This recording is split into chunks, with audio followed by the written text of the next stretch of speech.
After falling into their 10th straight losing season, the New York Jets are once again in rebuild mode.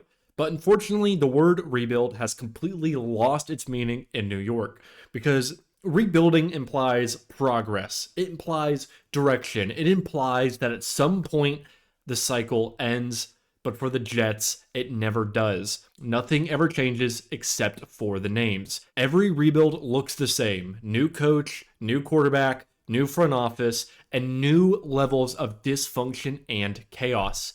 At this point, the rebuild isn't even just a phase for the Jets, it's become their identity. So now let's talk about how we can do the unthinkable and break the curse that's turned promise into dysfunction. With that being said, let's fix the franchise. Welcome back to Fixing the Franchise, a series where we go team by team breaking down how each front office should approach the offseason to build real Super Bowl contenders. Let me know what you think in the comments down below on what the Jets should do to rebuild this offseason, and if you want to jump around, there will be timestamps down there as well. Now, before we talk about how we can save this organization from squalor, first, we need to contextualize the 2025 season, because in order to know where we're going, it is critical to understand where we're coming from and why the Jets are even in this position in the first place. So we're actually going to start in the offseason as the Jets would decide to fire Joe Douglas and hire Darren Mougey to be their new general manager. And instantly, I already started feeling some red flags with this decision. Why? Because of two critical decisions he made in the offseason. Those two dominoes are going to be the addition of Aaron Glenn as head coach and Justin Fields as their starting quarterback. Now, I believe the decision to bring in Aaron Glenn as their head coach is a decision that was destined to fail from the very beginning. As the defensive coordinator of the Lions, Aaron Glenn's defenses finished as a bottom 10 unit in 3 of his 4 seasons, and in Detroit's most pivotal playoff games, his defenses would allow 34 and 45 points in their eventual exits. Yet he was hired largely on the perception of success in Detroit, which I think was vastly overrated.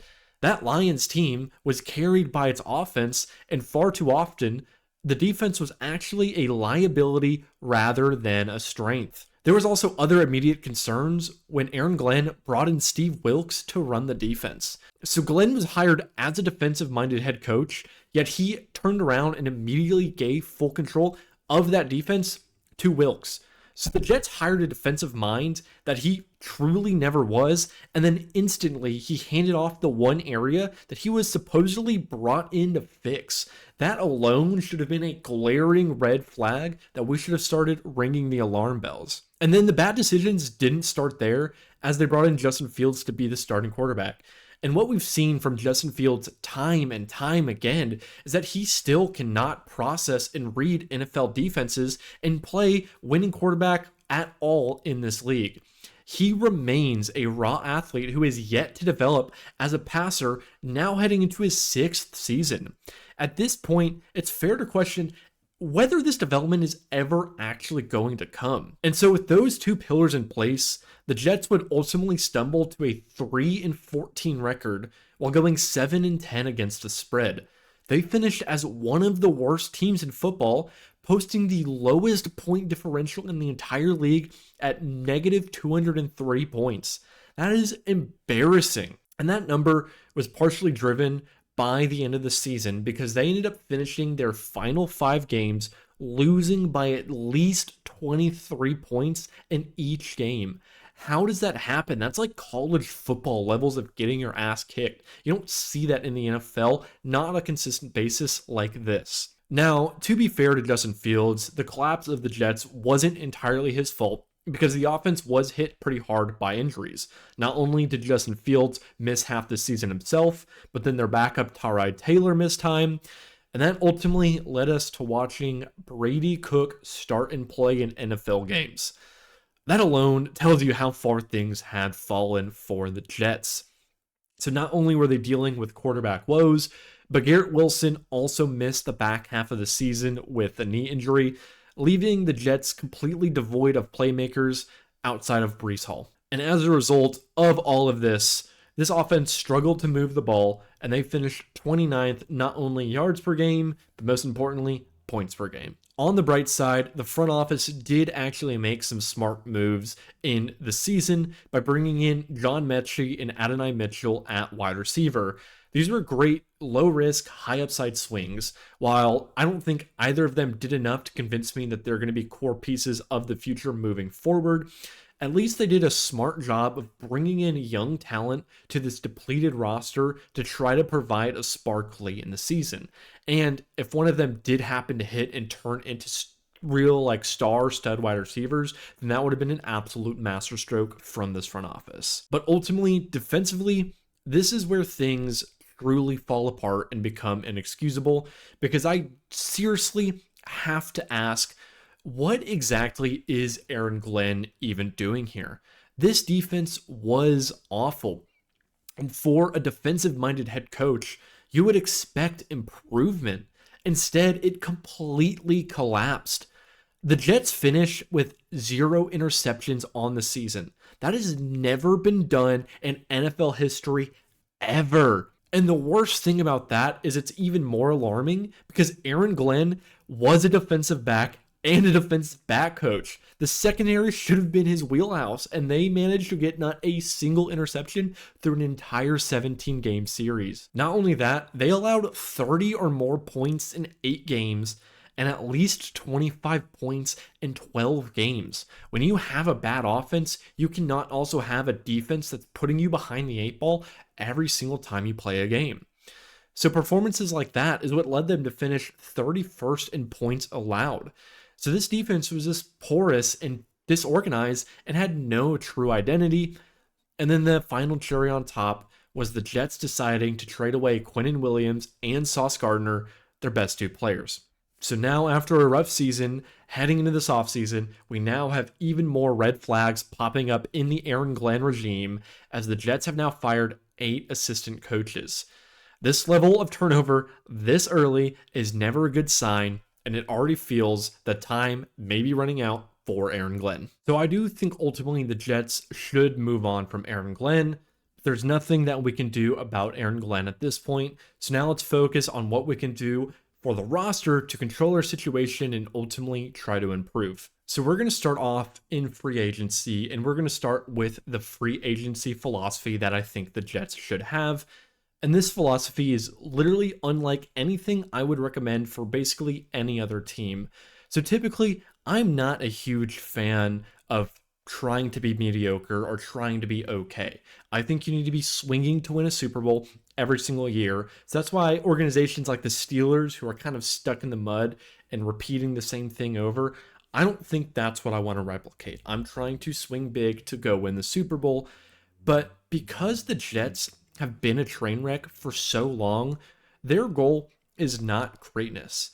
Their goal is to become not bad. So I'm not even talking about swinging for the playoffs.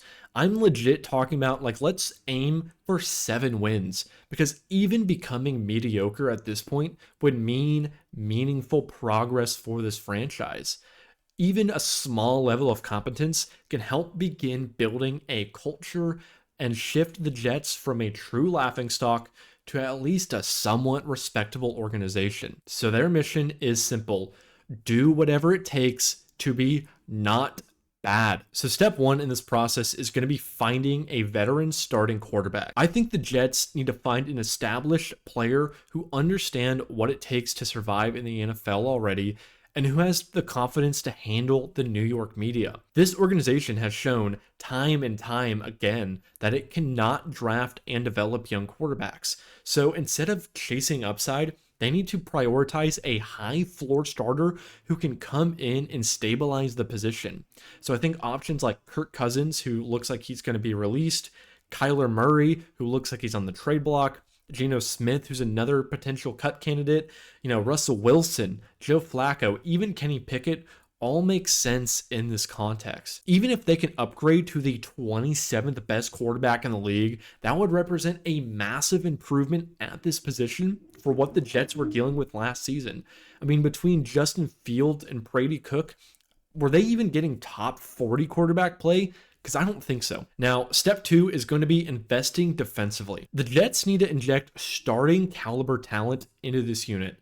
They don't need superstars. They just need reliable veterans with high floors who can be plugged in immediately and not be liabilities. The goal of this year is to not build an elite defense overnight. It's to build a defense that can function. So I think players like Kavion Chason, Leo Chanel, Nakobe Dean, John Franklin Myers, Arden Key, DJ Reader, AJ Epinesa, or even Donovan Wilson are all great examples of this. Just bring in solid veterans who are going to give the Jets a foundation to finally start building from. And then step 3 is going to be adding more playmakers on offense. Right now, this unit has been Garrett Wilson, Breece Hall, or bust, and that is not sustainable. So I think the Jets need to bring in players who can step in immediately and be solid contributors. Receivers like Romeo Doubs, Jawan Jennings, or even Gabe Davis could all come in and play meaningful roles right away and be solid pieces to an offense. Then at running back, I think the likes of J.K. Dobbins or Rashad White would be strong secondary options behind Breece Hall, but if they do decide to move on from Breece Hall, then I think Rico Dowdle could also be a solid low-risk starter to bring in his place. So now the draft is where we can actually swing for upside on the Jets, because they have 4 top 50 picks this season, but that also means that they actually need to capitalize on this opportunity.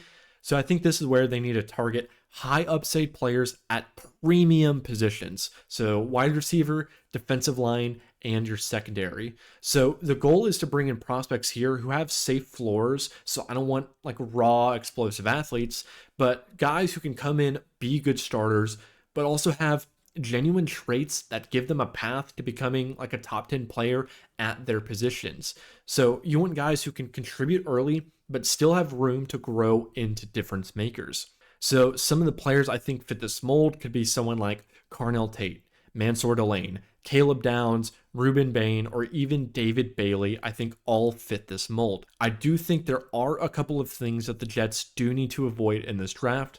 I think the obvious one is quarterback. Again, this organization has shown time and time and time and time again that they cannot draft and develop young quarterbacks. So that needs to be completely taken off the table. Now, personally, I would also avoid Arvell Reese. I know he's super exciting to watch, and I don't think he lacks talent, but I still think he's too raw, and I don't trust this coaching staff, specifically Aaron Glenn, to put him in a position that maximizes his skill set. I think Reese needs to be paired with a creative defensive mind to unlock his full potential, and I don't think that this environment exists in New York right now. So if the Jets follow this draft approach, they can come away with real building blocks and players who can contribute on day one, but also have the upside to become legitimate studs as this team slowly climbs out of irrelevance. So that's my pragmatic approach to the beginning of this rebuild for the New York Jets. Again, as I said, this isn't about shortcuts or chasing relevance overnight. It's about making disciplined, realistic moves that can finally pull this franchise out of the cycle that's been stuck in for years.